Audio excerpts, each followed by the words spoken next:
This is the Real Footy Podcast. Coming up, we'll look back at the first ever gather round. Locked away in Adelaide for the next 3 years, did the AFL make the right decision? The Adelaide Crows, they were impressive, but do they have the credentials to play finals this year? And Richmond, a club at the crossroads. All that and more coming up. Hello and welcome. My name's Damien Ractliffe. Joining me, Caroline Wilson and Greg Baum. Happy Monday post-gather round. Yeah, there's certainly not a shortage of things to talk about, Greg. No, and I'm happy to be here to talk about them, Cara. I'm sort of the Trent Cotchin of this show, living on past glories and coming in to play limited minutes, but here I am. But will you get to 300, Baumie? I thought I passed it about 10 years ago. Well, was it a success, gather round? We've got it locked in for the next 3 years, Caroline. I've got some pretty strong views on this, Damien. Now, it was a success. And yes, I was over there, and yes, I drank the Kool-Aid, or should I say the Saint Henri, and it was fabulous. I know we copied the concept from the NRL, or the AFL did, and it's originally a British concept anyway. It started over in Cardiff, I think, but I think that it works differently to the NRL Magic Round in that it's more of a family thing than a boys' weekend. And there were a lot of families and people on school holidays. And yes, the march down to the Adelaide Oval, both on Thursday night and Friday night, were just extraordinary. And Saturday afternoon, it just looked great. I wasn't there Sunday. I'm really surprised that a whole of industry decision, though, which is to give it another 3 years, seems to have been made unilaterally by Gillon McLachlan with cautious support from the Commission. The CEOs, Baumie, met on Friday morning. Now, they didn't vote on it. I mean, I think the question was asked, it all feels pretty good. My feeling is let's do it again next year. But that was as far as it went. Now, Gillon McLachlan's leaving. You know, we heard he was leaving at the end of gather round. Clearly that's not going to happen, but he'll be leaving soon. And I just wonder whether it was his decision to make. I'm even more sceptical than you, Cara. I was worried from last week on Wednesday and Thursday hearing various people from Melbourne heading over to gather round, declaring it an unqualified success before the plane had even touched down in Adelaide. That's people were talking in those tones. Yep, because of the ticket sales, yeah. I guess, and there's a bit more on that. That's right, but there's a whole lot more to it than ticket sales. And in fact, but we could start there. Everyone says it was a wonderful show in and for Adelaide, and it was. But at a time when we're talking about record memberships, or we're heading towards record memberships, it's also true that more people didn't get to see their team play on the weekend than ever before because it was all concentrated in one place. Now, it's an extra round of footy, though. It is an extra round. So they're still getting to see their team play home games in their entirety. Well, only by the terms we'd originally described for members. I mean, there's still their team playing in a place that most of them couldn't get to. But look, I could even live with that. Because Adelaide's the easiest place to get to generally for all of Australia. It's still what most people can't or don't or didn't or it's just impossible for them to go. If a club's got 50,000 members, or 100,000 in a couple of cases, most of those members aren't going to go. But look, I could live with it even on those terms if it was somewhere where it was needed, but I can't understand why we're trying to convert the most parochial footy state in Australia to footy. If it was Western Sydney or Gold Coast, which I think are difficult markets, I'm not sure where we're going to conquer those, but at least I would understand, as Dave Matthews talked a little bit about over the weekend, or I think particularly Tasmania, where the game is withering and where we still haven't decided whether or not we're going to put a team there. I know we wouldn't have got the same crowd numbers, so what? I just think it would have been, to me it's a far more logical place, but it's not even talked about as a venue for gather round. Well, originally, it was the whole idea was to promote the game in New South Wales and Sydney. Yeah. And that when the story broke, that was where it was going. And, the Adelaide South Australian Premier fought like Billy O and was very successful.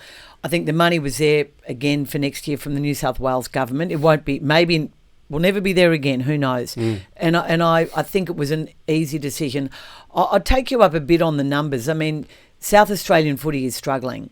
Queensland, in terms of participation, has gone past it in terms of grassroots and in terms of club footy and just how many kids are playing footy.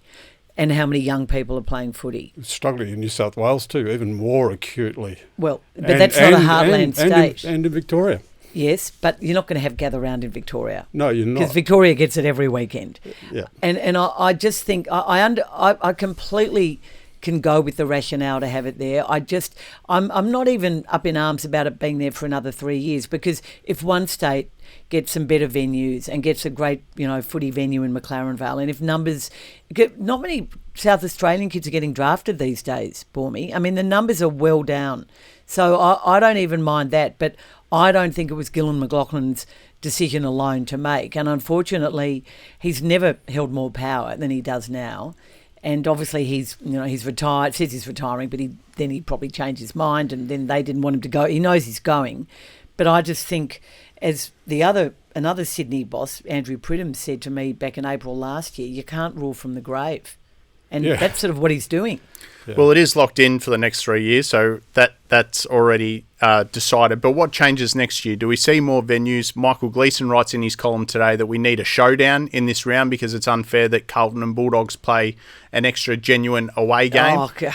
See, it's that sort of thinking that lost the AFL the State of Origin series. Seriously, I mean, why would you have a showdown when you could have both South Australian teams doing their best? I mean, look, clearly it's an advantage for those two clubs, and they both had good wins on the weekend. But the MCG's got the grand final till the middle of this century, and your club and mine, Caro, both have benefited play half enormously. their home games at their half their away games at their home ground. Yeah. So there's a lot of inequities in the draw. And Lee Matthews had this argument, and I was on air with him on Saturday with Lee Matthews and the Premier well and truly shouted him down. No to a showdown. What I think they need to do is find a way to showcase women's footy, and there's a move from some big women's footy names in this town that are really lobbying the AFL to have a State of Origin game between, say, South Australia and Victoria for one, maybe to open and have it at the Adelaide Oval. And I think they even want Penny Wong to toss the coin because she's an Adelaide girl. There's a lot of thoughts about what you could do with women's footy. So I know it's not in their season, but a State of Origin game would be brilliant, even a State of Origin series. They're going to have a game either in the Barossa or McLaren Vale, or they'd better, because that's been one of the justifications for the ongoing deal going ahead. Well, that'll be exciting because they'll sell the ground out and they'll tell us all about it again, about how they've sold out the grounds. If they hadn't sold out those grounds on the weekend, that would have been the story. Not that they particularly when there's no other footy in Adelaide. Yeah, like they called off the amateurs, the sandful, and all the other competitions. I felt like we were being spun to for the entire week. Which probably smothered a reasonably good message on certain levels. Look, it is true that I did go to quite a few functions. And at one function, the Premier hosted us at was on the Thursday on a beautiful rooftop at Sky City overlooking Adelaide Oval. Every member of the media was told, we want you to, the food was just extraordinary. The oysters, the Kangaroo Island gins, the prawns, the wagyu. Then we were all told, we want you to really learn how good our wine is. Please all take home a bottle of South Australian wine. Well, you don't reckon that didn't... Let's move on to the footy. I think that's a little bit problematic. I mean, Full disclosure, I took the wine. Yeah. I took the wine, I admit it. To be clear, I'm not anti-South Australia. I'm not anti-Adelaide. They've put on the second best Test match every year and have done for years. And they have one of the best footy venues in the country. And good on them for that. I've outlined my reservations, and they're not ameliorated by anything I've heard here today. Yeah. Well, they got Live Golf this week as well, so the government's gone after that major sport. Let's move on to the footy. The round finished with St Kilda and Collingwood. 6 points in it in the end, but the match or the game also included the recognition of Nicky Winmar and Collingwood's apology for racism directed at Nicky Winmar and Gilbert McAdam. Look, there was a real paradox in this round of footy. You had the St Kilda Collingwood game and Collingwood apologising, which was great. I'm really glad they did it. Pretty late in the day, but they did it. But you also had the the Brisbane North Melbourne game, where you had two coaches, currently being investigated for some alleged racial misdemeanours. I mean, particularly Alistair Clarkson is under investigation for stuff that he vehemently denies, but the allegations are dreadful. And you've got those two clubs out in the Adelaide Hills. You were there, Carol. At Mount Barker. And, they Alistair embraced Chris and there was that photo, but these guys are hurting and the AFL is hurting and the clubs are filthy and no one is satisfied with the way that's been handled. So it was quite funny seeing that on the Saturday and then on the Sunday, and it was great. It was great with Nicky, and Nicky spoke really well, I thought, didn't you, Baumie, about he did. The way you could, he came up with some solutions. Yeah. Maybe a few less gambling ads at the grounds and a few more anti-racism ads at the grounds, and that moment between Betts and Winmar where, they thanked each other. Yep. I mean, that was pretty emotional. Yeah. And I like seeing Nicky in that guise, because it to some level that event 30 years ago has come to define his life. And I know he at times has struggled with that idea. He said it to Wayne Ludby once, that changed my life forever. And I feel like at times he hasn't wanted to take on that the burden or the responsibility, but he does now, and he has, and he speaks really well about it. I would like to see I feel like sometimes, and this may sound a little bit churlish, that we go back to that event to pat ourselves on the back for what's happened since, without really dwelling terribly much on what has or hasn't happened in between times in terms of race relations and what what's footy can do. happened since is Adam Goodes. Yeah. And, which is, I say it a bit, but it was, probably the great failing of the McLaughlin era. Mm. And when Nicky Winmar lifted the jumper at Victoria Park, he then couldn't cope and he disappeared from footy for 3 or 4 weeks at a time. That St Kilda were very much in it. You're too young to remember all of this, but our great host. But he disappeared and didn't play, and St Kilda's fortunes fell and they didn't, or did they make finals? I can't remember, but they certainly didn't challenge. And people were at the club were filthy with him. They were disappointed. Fast forward to Adam Goodes, and what happened to him was just to think that after what Nicky Winmar did, that happens to Adam Goodes decades later, and it's so much worse than the game really did nothing for a few weeks or months, really months. And Gillen says it's a week, but it's not; it's months. And he then, for 1 week, felt unable to play. Yeah. And his club wrapped their arms around him. So I guess that has changed. Yeah, and look, we probably don't want to dwell too much on that, but one thing that struck me at the time that had changed between Winmar and Goodes is that I was at the ground the night the Goodes incident happened. The West Australian one? No, the original slur over the fence. Oh yes, at the Collingwood game, sorry. And there was genuine shock in the ground when people realised what had happened. The crowd instinctively was with Goodes that night, whereas at Victoria Park all those years previously it was vehemently anti-Winmar. So there'd been at least that much progress, but everything else you say about the aftermath is true.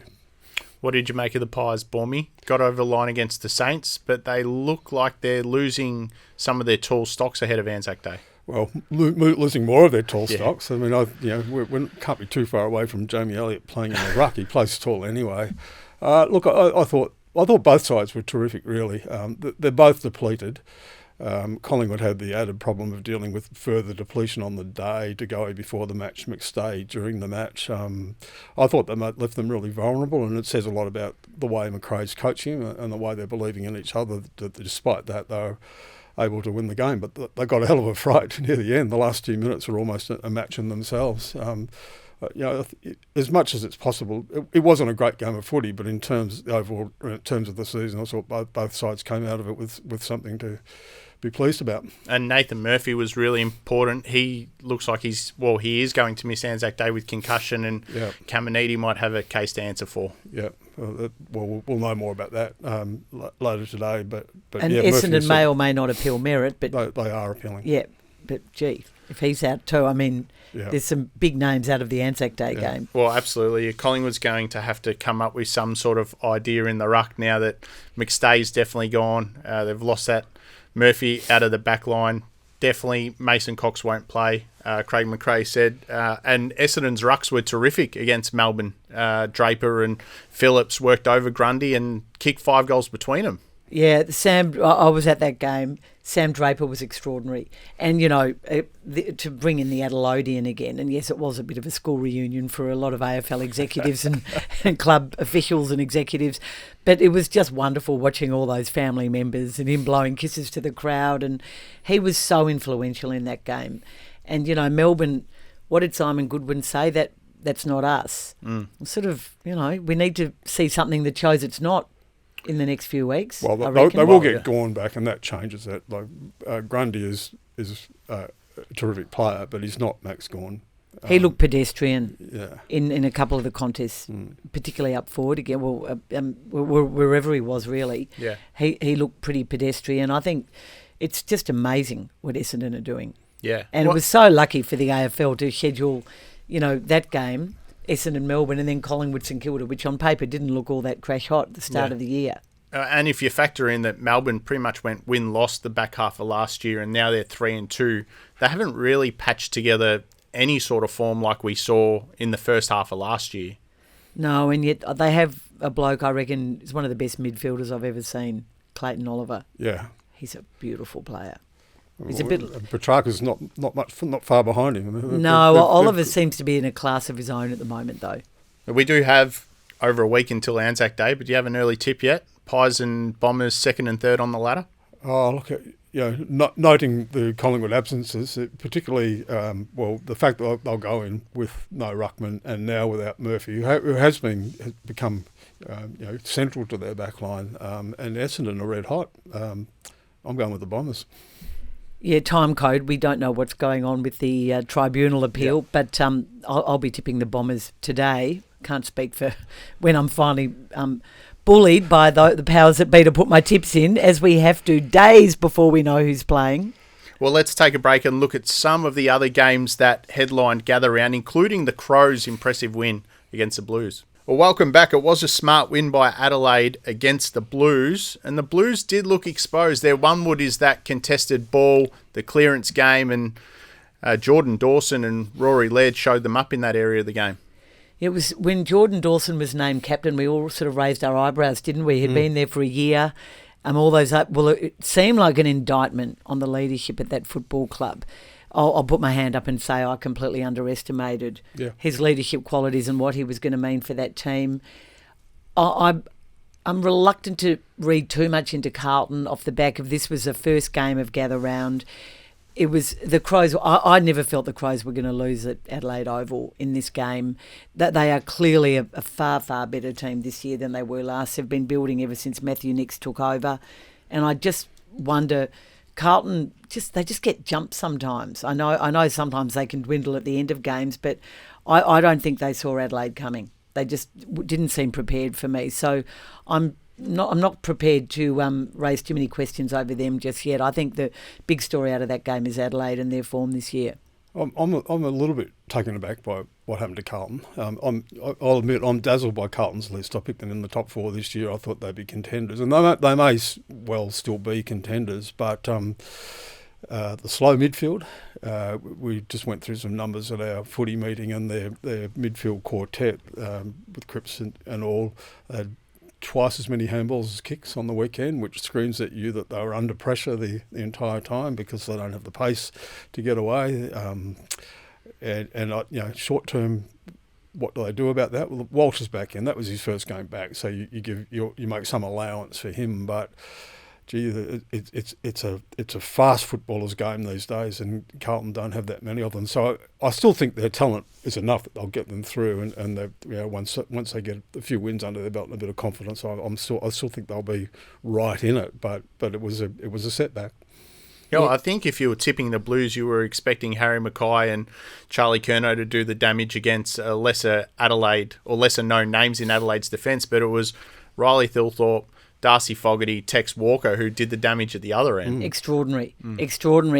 And they did, again, we're the prisoner of, the last person we spoke to or the last game we saw, but because Mackay and Curnow have looked so impressive, haven't they? But they looked like, the rest of the team was over-reliant on them on the weekend, and the over-reliance on Curnow in particular really stood out.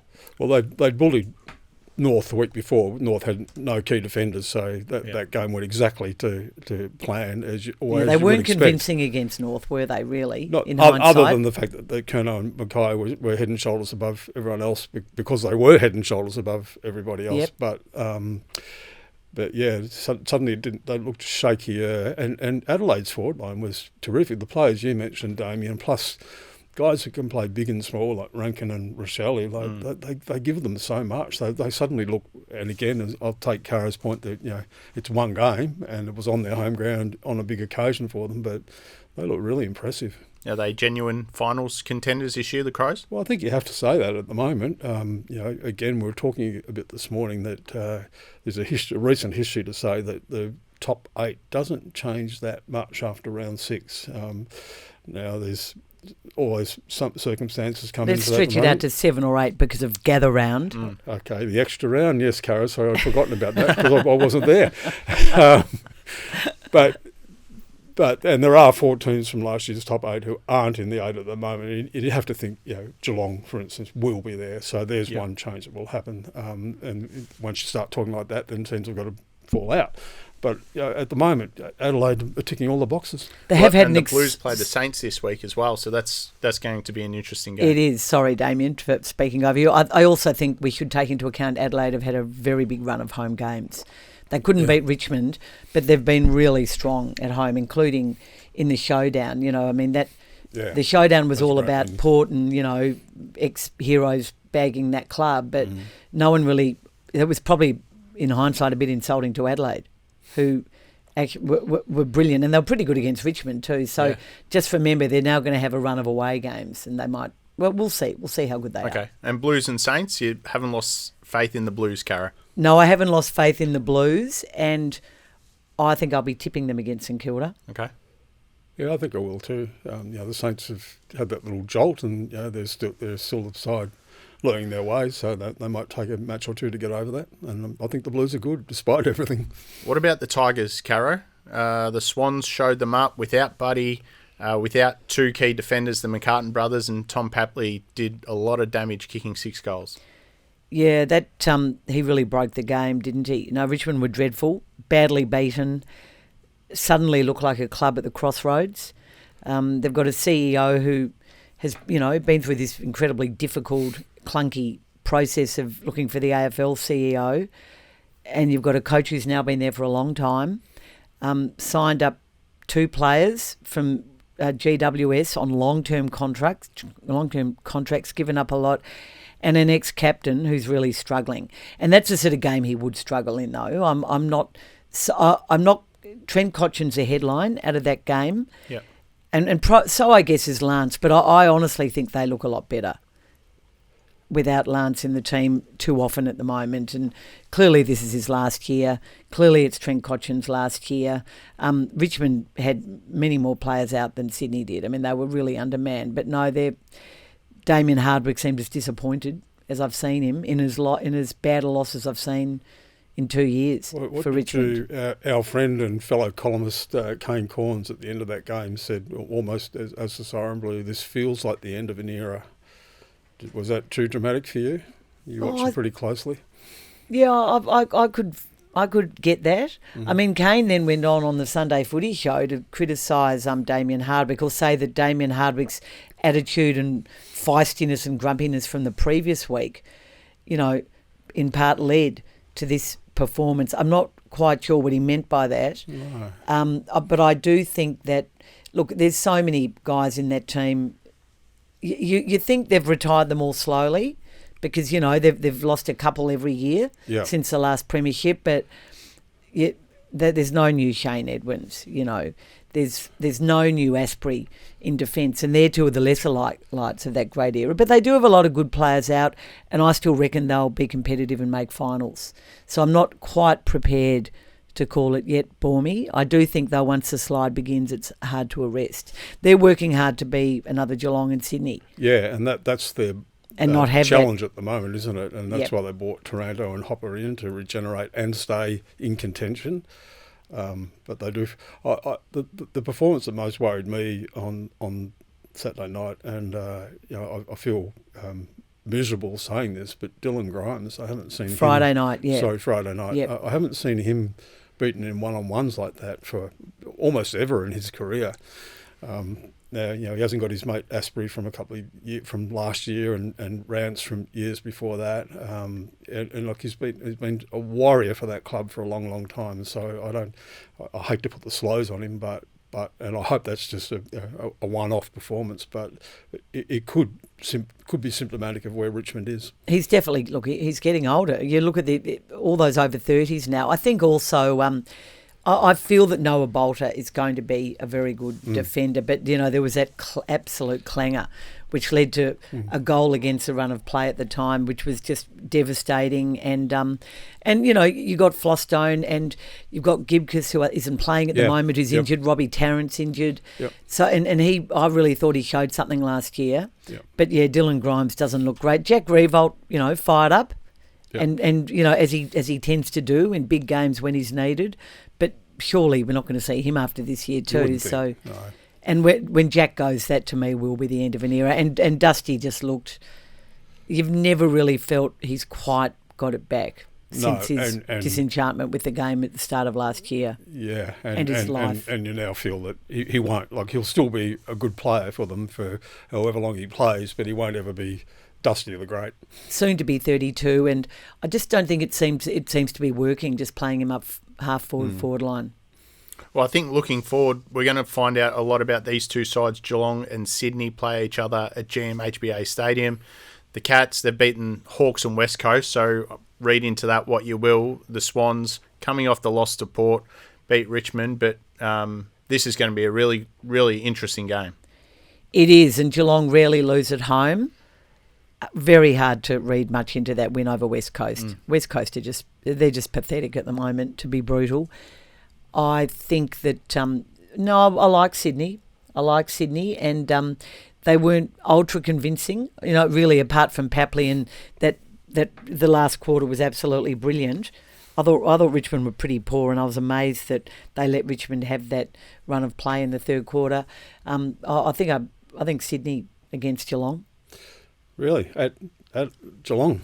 Jeremy Cameron's still sort of carrying the Cats, isn't he? And Tom Hawkins this is a grudge match of the highest order for they were humiliated, Sydney, last September. Yeah. I'd almost forgotten until I saw the rundown sheet here and call it a grand final rematch. Yeah. They'll have to watch the flag unfurled as well, which is going to happen. Yeah, true. I like. You would hope that Sydney, try and get something back. We'll never make up for what happened last year, but. And Geelong, you do have to wonder about Geelong.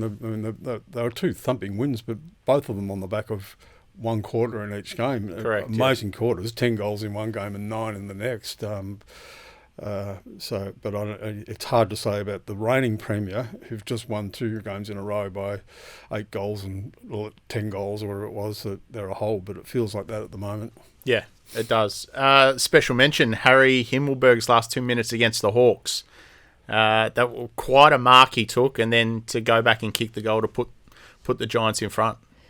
Yeah, I think he papered over a few cracks that are emerging at GWS, Damien. I really do. I think that it was extraordinary effort by Harry Himmelberg, but you sense the frustration in Toby Green and his team as to why things haven't clicked into place after a really impressive pre-season.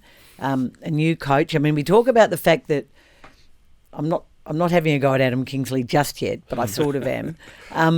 The Gold Coast, I've made much of the fact that they could have got Brad Scott, they could have got Ross Lyon, they could have got Alistair Clarkson. Well, so could GWS. And they went for an untried senior coach, albeit with a great record as an assistant, and they really didn't have a serious crack at maybe they thought Clarkson wouldn't go there, but I think they could have got Clarkson. So they deliberately went for someone coming through the ranks. It came down to him and I think Adam Uze in the end. Yeah. So and you saw how angry Kingsley was with the team at 3/4 time the week before. I hope we don't see too much of that off the field. I hope that that's not something that is becoming the norm at GWS, but I thought it was a pretty impressive effort by Hawthorn, who I, said on this podcast a few weeks ago we're going to be an asterisk this year. Well, they weren't an asterisk in Adelaide. And they weren't for half the week before against Geelong either. Look, I only saw the last 10 minutes of that game, so I won't make any comment about the game. But Himmelberg's effort, particularly the goal line save, were even more than the mark, because you realised early it wasn't just enough for it to be line ball. He had to touch that ball well in front of the line, and he couldn't let it come back into the field of play. And he seemed to sum all that up in a moment, and a hugely athletic leap. So full marks to him. Yeah, well, I think they played Brisbane in Canberra this week, and you'd expect Brisbane to win that. The other interesting game was Freo Gold Coast. A lot of teams, or a lot of people, I should say, writing Freo off at halftime, saying their season's over if they can't beat Gold Coast. They end up getting over the line, but wasn't all that impressive. No, they've been really disappointing this year, Freo, and as have Gold Coast. I mean, you don't walk the corridors of power when you go away on these road trips, Bormy, but you do run into a lot of people, both at AFL and club level. And, the feeling is about the Gold Coast that an administrative and footy upheaval is coming. The impatience is just off the charts now. Another one. Yeah, exactly. Yet another one. Frustration with the CEO, Mark Evans, that, maybe he didn't make the gutsy decision, and it would have been Brett Ratton-like the way St Kilda treated him if they had sacked Stuart Dew at the end of last year. But I thought they re-signed him too early. I applauded it at the time, and I understood he'd been coaching against the house for many years with some of the development issues they had at that club and the players playing issues at that club, but it's just not good enough. If they miss finals again this year, I can't see Stewie going into next year. And, they could have got one of the big-name coaches who at the moment are showing that they're making a very big difference that the clubs have gone to. How much do you reckon the good bloke factor comes into it with him? Like, everyone says Stew's a good bloke. Does that make it harder for a club, and for that matter, the competition, seeing Gold Coast to run from head office anyway, to move him on? Well, they're not running up from head office. He hasn't lost the players as such. No, well, it was player support that led him to get that contract, I think, really, last year. No, he hasn't, but something's not right. Yeah. And, they should have held on and beaten Freo. Freo have been disappointing. This was anybody's game. It was an even game. There was no advantage for either club.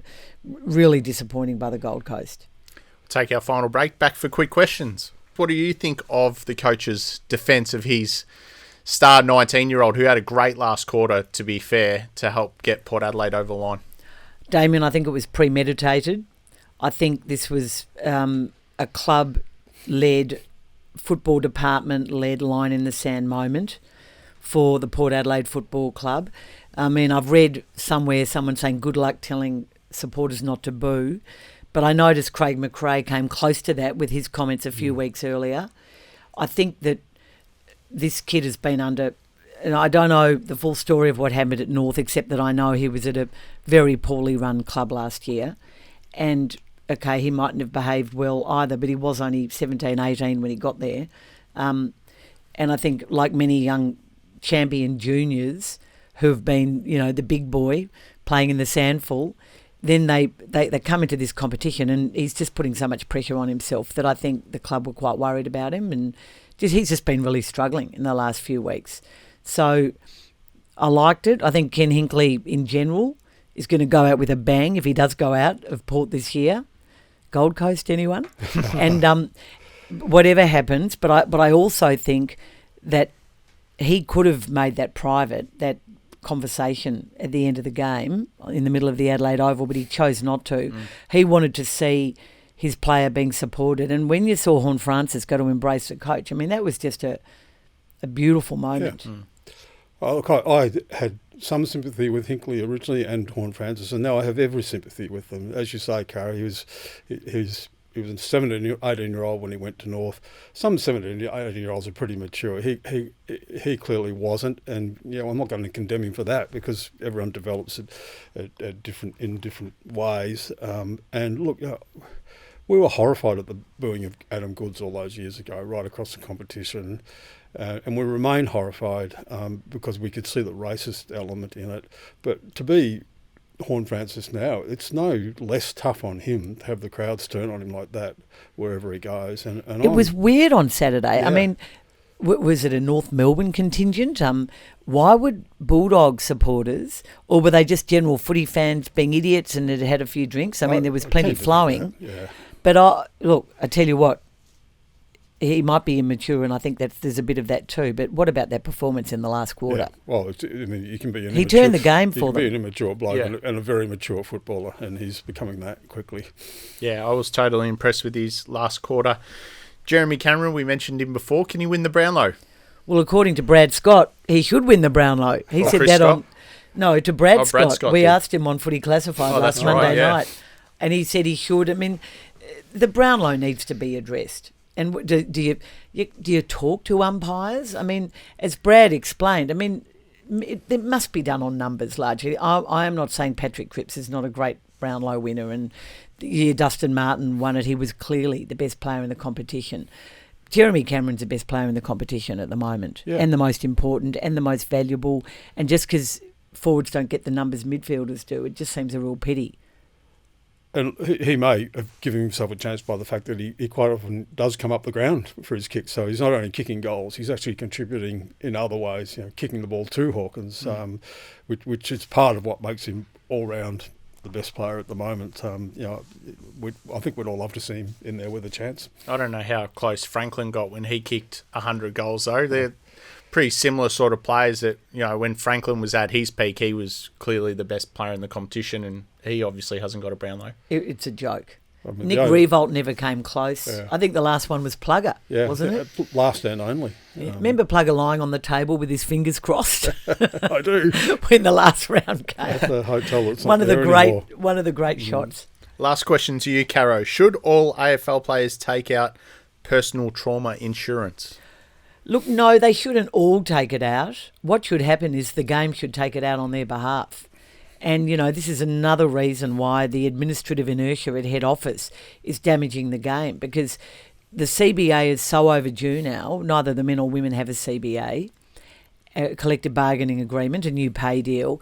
And they're, one of the things they're bluing about is who pays for this, what's it called, the fund that they're putting together to pay for players who have to leave the game or who have problems after the game due to not only concussion but many other things. This is a scheme that has been around for 10 years but largely outside of Australia by a company called Zurich International. I think because they are such a big company, they can afford such big payouts. It's, it averages $6,000 a player. You can take out bigger policies and you get more back. But I think you can, this is something that is really interesting to me, that the Players Association are supporting it. You think they would be up in arms that players are being advised to do this and doing it. But to me, it's only sensible. I mean, if you're earning, even if you're earning 200 grand a year, which, a lot of players are, let's face it, $6,000 a year, or what's that, 12 grand after tax, it seems like a no-brainer to me. I mean, yes, you get your super money. Yes, there's if you're forced to retire, permanent and partial disability, I think is another fund that you can go to the AFL players for, and you can claim up to $500,000 on that. But this is for lesser forms of concussion that are more difficult to define, and I think it's an absolute no-brainer. I think every player should get it, and the AFL with the Players Association should pay. That's all we have time for today. Thanks, Caro and Greg, for joining us in the studio. Thanks also to Channel 7 and Fox Footy for the audio we have used in this episode. If you'd like to get in touch with us, you can do so via email, realfootypod@theage.com.au. Don't forget to subscribe, rate and review wherever you get your podcasts, and join us on Friday for the Round 6 edition of our Expert Tips podcast. Thanks for listening. We'll catch you then.